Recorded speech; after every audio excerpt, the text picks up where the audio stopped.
Nuttall joins me now. Welcome to the Daily Politics. Now, you said you want UKIP to be the guard dogs of Brexit. How do you plan on stopping any backsliding from Theresa May this year, given you only have one MP and a rapidly diminishing team of MEPs?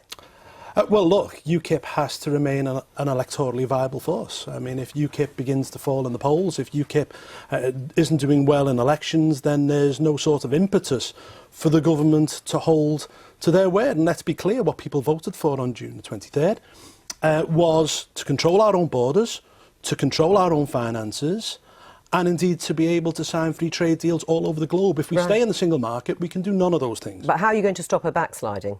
Exactly. I mean, she may not backslide, but how are you going to stop her if you think she is? Well, put it this way. You know, we forced David Cameron into giving the referendum in the first place by being strong electorally. We intend to ensure that Theresa May doesn't backslide by doing the same thing. And that's why it's important that I came into this role. That's why I decided to stand, because UKIP is more important now than ever before. Do you worry, though, that forever being on the back of Theresa May and her government over Brexit, that actually your pressure, trying to outflank on the right, you could see it in that way, will actually end up with the government getting a worse deal for the UK? I think they'll get the best deal, because Britain will be able to look into this century confident, able to sign its own trade deals, able to protect its own borders, not paying a membership fee into the European Union and not having to comply with EU regulations and directives. I think that means a strong, confident, free and democratic UK. I mean, do you agree that it was UKIP that actually forced David Cameron to call that referendum? No, of course not. I mean, Paul knows that the Conservative Party has a long history of opposing the single currency, talking about William Hague, talking about us being locked in a burning building without a key to get out of it. Paul's problem, and I've got a lot of time for Paul, he's a lovely man, is unity. Diane James lasted about, 5 minutes? 18 days. Poor old Stephen Wolfe got whacked in more ways than one. And now neither of them are in the party. Neither of them are in the party. Your biggest donor doesn't think any of the candidates were up to scratch. And, Nigel Farage is still sort of headline news. Right. That picture almost looks as good as Trump. Your leadership could be undermined by the fact that the party's falling apart at the seams. No, it's not falling apart. In fact, since I've taken over, we've gone up in the polls. Membership has risen for the first time in a year, and we've finished second in a by-election. The party's coming together now in a way it hasn't for about the past 2 years. Is that right? Look, the problem that we've had in UKIP was simply this. The designation process for the referendum basically created a cancer in the party. It split the party in two. And you think you've fleshed that out? I've fleshed all that out. So no further defections? To us, there may well be No, defections. from UKIP to the Conservative Party. You're confident about that? Absolutely. Who's your leader in the group in the Welsh Assembly? Neil Hamilton. Right. Is Neil Hamilton, even though Nathan Gill was appointed? Nathan Gill isn't an Assembly member at this present moment in time for UKIP, so he can't be the leader. So it is Neil Hamilton. That's fine. That's the leader in Wales. OK, would it be a failure of your leadership if anybody else does defect from UKIP? I would be amazed if anyone defected. No, I understand that, but would it be a failure of your leadership? Well, I think it would be a failure of unity, and I would be very disappointed, as I always am when people leave this party. But look, we've put a smile back on everybody's face. Myself and Peter Whittle, my deputy, are changing how this party behaves, and we're looking forward to a successful 2017. As you say, after the referendum, there seemed to be, to use your words, a cancer in the party. There seemed to be infighting as the party sort of fought it out.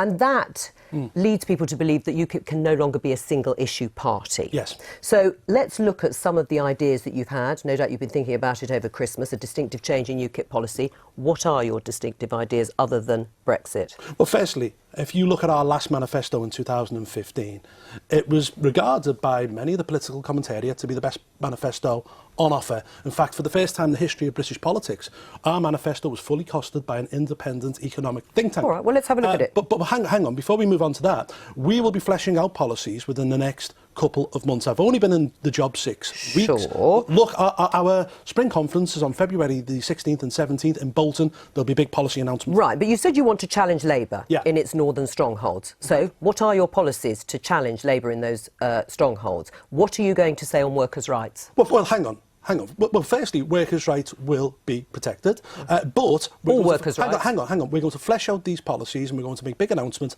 at Spring Conference. What we will continue to do, Joe, is we will continue to talk about the issues that matter to working class people, which on are doorsteps. Which are, I tell you what they are, because I do a lot of this.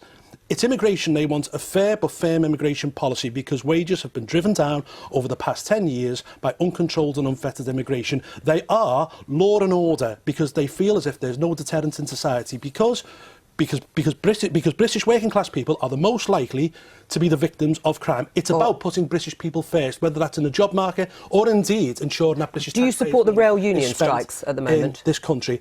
Well, look, I think trade unions have done a great job for workers' rights. Do you support the strikes?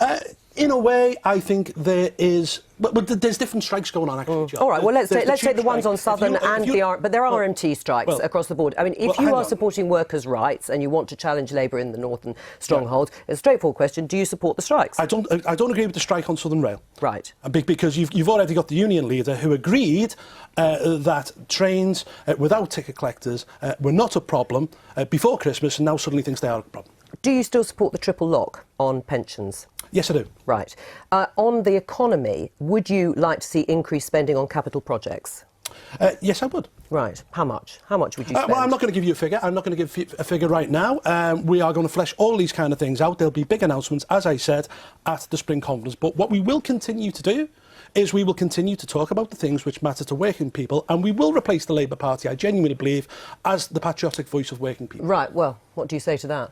Well, I think you've got a long way to go to do that. But I think, look, what will become clear, and this is a challenge, for the Labour Party to make sure that we fill this space just as much. But I think what will become clear as Brexit becomes a reality, and many of people in Manchester and the north of England who voted for Britain to leave the EU will still feel disaffected even once we have left the European Union. And will they look to UKIP rather than to Labour? No, I don't think they will look to UKIP because many of the concerns that they have about their changing communities, loss of control within their communities, private rented sector, taking hold, the loss of the high streets. UKIP, with their free market agenda, with their agenda to privatise the NHS, will do nothing to secure those communities. And I think that Paul, and I wish him well. He's a good northerner, but I think that he will fall foul of the fact that he's got nothing to say to communities like mine in Manchester once we get over this Brexit issue.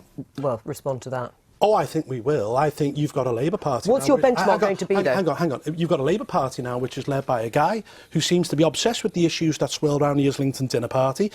Climate change, fair trade, Palestine, all that kind of stuff. These aren't the issues that matter to people in your constituency or my constituency of Bootle. Right. As I say, has he got a point there? Well, in my constituency, in my part of the world... What about Jeremy Corbyn not having resonance in your part of the world? No, and there's definitely some truth to that. That's part of the reason we're having the conversations within the Labour Party that we are having. But my constituency, they see a strong Labour council in Manchester. They see renaissance in parts of the north, but they want to see that spreading further. They want to see their communities flourishing once again and not being in decline. And I think that strong Labour voices in the north will offer that, not Paul. It's a big year for elections across Europe, as you know, in France and Germany. Will you be campaigning alongside Marine Le Pen in the French elections? No, this leader of UKIP will not be involving himself in any foreign elections. Right. And so there'll be no campaigning alongside Marine Le Pen. I mean, she said on the topic of immigration and the European Union, not a hair's breadth of difference between what UKIP thinks and what the National Front thinks. No. Let's be truthful. Not an issue, not going to happen. You're not going to go there. Absolutely not. I'm more focused on council elections in this country. And what about your MEP? And what about your MEPs? They won't be either. Right, they won't be. Is that going to be an instruction coming out from you as the leader of UKIP? Rightly or wrongly to say, we're not going to have any campaigning alongside. I've just given it on this show. Right. Ain't going to happen. Right, so you are going to tell them? Yep. All right, Paul Nuttall, thank you very much. You didn't frankly have the balls to put country before party.